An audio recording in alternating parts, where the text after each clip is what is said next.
Pour faire court, je serais après amenée à le croiser puisque on fait partie du même domaine professionnel. Donc je le recroiserai plusieurs fois dans ma vie.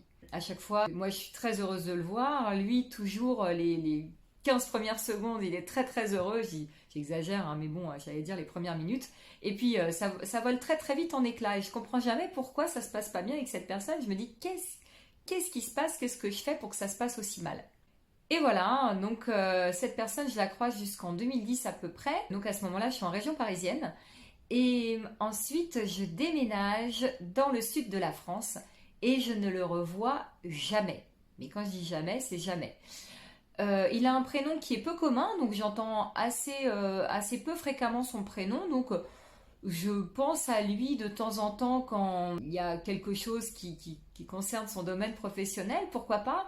Mais voilà, sinon j'ai pas vraiment d'occasion de penser à lui. Donc de temps en temps, oui, je rêve de lui, mais je me dis tiens, c'est marrant, pourquoi est-ce qu'il apparaît encore dans mes rêves puisque bah voilà, on ne se voit plus, je n'ai plus de sentiments pour cette personne, vraiment plus du tout.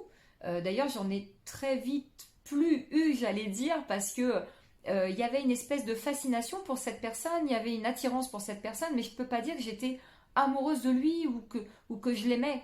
Voilà, durant la période pendant laquelle je l'ai croisé, ça a duré une dizaine d'années. Ouais, effectivement, il y avait quelque chose qui me poussait vers cette personne et je pensais à lui, mais j'étais pas amoureuse, j'étais pas, pour moi, je ne l'aimais pas. En plus, à ce moment-là, je suis restée avec quelqu'un pendant de nombreuses années, pendant 7 ans à peu près.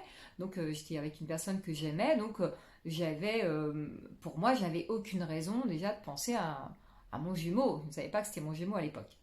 En tout cas, voilà, donc pour en revenir à mon histoire, ouais, 2010-2012, je crois que je ne le vois plus du tout. En 2014, je pars dans le sud de la France et vraiment, il n'y a plus aucun contact. Je n'entends plus parler de lui non plus. En 2019, il m'arrive quelque chose d'assez particulier au travail. Je claque la porte d'une boîte dans laquelle j'étais. Je claque la porte comme je ne l'ai jamais fait. Je me retrouve à faire quelque chose que je n'ai jamais fait de ma vie. Jamais. Je me reconnais pas, mais à la fois, je me reconnais. Je me dis finalement, c'est moi. Euh, Il y en a marre. On me maltraite.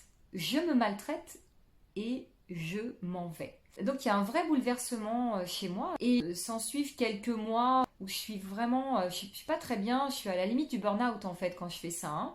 Donc il y a vraiment quelque chose de très fort qui se passe, des talents qui se développent, des capacités qui se développent, des capacités médiumniques plus que d'habitude. Je vois des animaux totems, j'en vois plusieurs par jour qui m'aident énormément. Donc il y a vraiment un cheminement qui est en cours.